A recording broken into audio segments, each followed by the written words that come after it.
तो आज की वीडियो में बात करने वाला हूं तमाम बच्चों के बारे में जो एनएस में 12th क्लास में तो पढ़ते हैं बच्चे, उनके पास है सब्जेक्ट मैथ्स। 12th क्लास में सब्जेक्ट क्या ले रखा है? मैथ्स सब्जेक्ट ले रखा है। डाउट बहुत है यार कि फर्स्ट पार्ट में से कितने चैप्टर आने हैं, सेकंड पार्ट में से कितने चैप्टर आ रहे हैं, क्या यार सेकंड ही पार्ट पूरा पेपर में आएगा, फर्स्ट पार्ट में से एक भी चैप्टर नहीं है। ऐसे डाउट आपके आज इस वीडियो में खत्म करने वाला हूं। तो इससे पहले मैं बता दूं, मैं विक्की वर्मा और आप सभी का स्वागत है हमारे इस चैनल पे।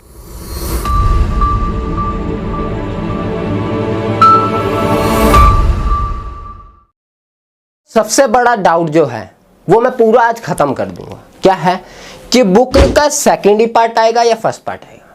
तो मैं इतना बता दूं कि 2016 से पहले का जो सिलेबस था उसमें आपकी दोनों बुक पेपर में आती थी। पर चैप्टर मतलब 38 चैप्टर है तो 38 चैप्टर टोटल आपकी पूरी बुक आती थी, ठीक है। लेकिन अब क्या हो गया, 2016 के बाद 17, 18, 19 और अब जो पब्लिक एग्जामिनेशन होने हैं 20 के, ठीक है। आप जानते हो ना एग्जाम आपके होने ही होने। तो उसकी एग्जामिनेशन में जो भी बच्चे 12th क्लास में मैथ्स ले रखे हो उनके पेपर में सिर्फ और सिर्फ सेकंड पार्ट मतलब 19 चैप्टर में से पेपर में आना है और 19 चैप्टर में से टीएमए बनाना है। आप कैसे बोलोगे कि मैं कैसे मान लूं ये चीज, यही पूछोगे ना। तो मैं आज प्रूफ भी बताने वाला हूं, लेकिन एक चीज और बता दूं कि जो 19 चैप्टर है। अब अगर बुक के फर्स्ट पार्ट वाला इंडेक्स अगर खोल रखा है आपने तो उसमें चैप्टर के सबसे नीचे जो नोट लिख रखा है उसमें क्या लिखा है, all the content of part 1 will be examined through the tutor marks assignment मतलब TMA. TMA is compulsory and contain 20% marks as weightage. The marks grade of TMA will be reflected in the marksheet. अब इससे समझा क्या आपने? कुछ समझ आया? नहीं समझ आया तो मैं इतना बताता हूं कि आप जानते हो इतना कि पूरे मार्क्स का जो 20% होता है वो आपका ट्यूटर मार्क्स असाइनमेंट का होता है और वो आपके मार्कशीट में आता है। और जो ऑल द कंटेंट होंगे ट्यूटर मार्क्स असाइनमेंट के मतलब टीएमए में जितने भी कंटेंट होंगे वो इसी 19 चैप्टर में से होंगे। इस 19 चैप्टर में से आपको क्या करना है, 20% टीएमए का बनाना है। ये आपने माइंड में बिठा लेना कि 20% आपका टीएमए का ही बनाना है।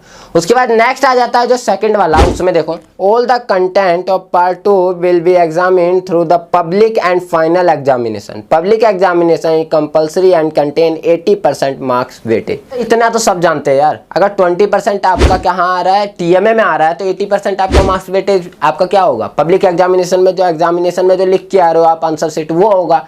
तो पब्लिक एग्जामिनेशन में जो आंसर शीट 80% का जो वेटेज होगा वो इन्हीं सेकंड पार्ट के A19 चैप्टर में से होगा। ये आपकी बुक में नोट करके लिख दिया। लेकिन अगर आपके पास 2016 से पहले की बुक है तो उसमें आपको क्या मिलेगा कि उसमें जितने भी लिखे होंगे वहां नोट पॉइंट आपको नहीं मिलेगा। लेकिन 2016 के बाद वाले में आपको नोट पॉइंट ये लिखे मिलेंगे कि जो फर्स्ट पार्ट है उसमें से ट्यूटर मार्क्स असाइनमेंट के आपके 20% के बनेंगे, उसमें से आपके पेपर में एक भी क्वेश्चन नहीं आने। उसके बाद जो नेक्स्ट दिया हुआ है सेकंड पार्ट बुक का, उसमें क्या लिखा है आपका कि सारे जो चैप्टर्स होंगे, कंटेंट होंगे, वो आपके फाइनल एग्जामिनेशन में आएंगे, यही 19 चैप्टर में से। तो ये मैं इतना जानता हूं कि आपके डाउट अब खत्म हो गए होंगे कि फर्स्ट बुक जो है वो आपके पूरे के पूरे किसके लिए है, ट्यूटर मार्क्स असाइनमेंट के लिए। सेकंड पार्ट फाइनल एग्जामिनेशन के लिए, पब्लिक एग्जामिनेशन के लिए। तो जो भी फोकस आपको करना है ना यार, फोड़ना जो भी है वो सेकंड बुक पे फोड़ना है, फर्स्ट बुक में टीएमए के लिए उसे रहने देना है। आई होप कि आपको ये पूरे जो मैंने बताए कि आपके सेकंड पार्ट में से पब्लिक एग्जामिनेशन में आना है, फर्स्ट पार्ट में से नहीं आना, आप समझ गए होंगे। बस ये याद रखना ये ओनली 12th क्लास मैथ्स के लिए ही है। कहीं आप फिजिक्स, केमिस्ट्री, पॉलिटिकल हिस्ट्री सब में सोचने लग जाओ, ऐसा नहीं है यार। ये सिर्फ मैथ्स के लिए है और किसी सब्जेक्ट के लिए नहीं है ऐसा चीज। फिजिक्स में अगर बुक 2 है तो 2 ही होंगे, केमिस्ट्री में 2 है तो 2 ही होंगे, ठीक है, पूरे आएंगे पेपर के अंदर। लेकिन मैथ्स में थोड़ा सा छूट दिया गया है, उसमें आपकी एक ही बुक आनी है। तो ये आपको पूरा समझ आ गया होगा। एक चीज और बता दूं कि अगर आप नोट्स चाहते हो, नोट्स मतलब केमिस्ट्री के नोट्स आपके बन गए हैं, मैथ्स के, फिजिक्स के, केमिस्ट्री के कई सारे इंपॉर्टेंट क्वेश्चन हमारे वेबसाइट पे अपलोडेड हो गए हैं यार। जाके उसे देखो, प्रैक्टिस करना शुरू करो, क्योंकि अच्छे मार्क्स लाने हैं तो उन्हें करने जरूरी है। तो इन्हें लगाने शुरू करो, लगाओगे तभी तो मजे आएंगे यार। मैं आशा करता हूँ आपको अब ये चीज समझ आ गई होगी, कोई दिक्कत नहीं है इन चीजों में। अगर वीडियो यूजफुल लगी ना यार और मजेदार लगी हो तो लाइक करके मेरे उत्साह को बढ़ा देना।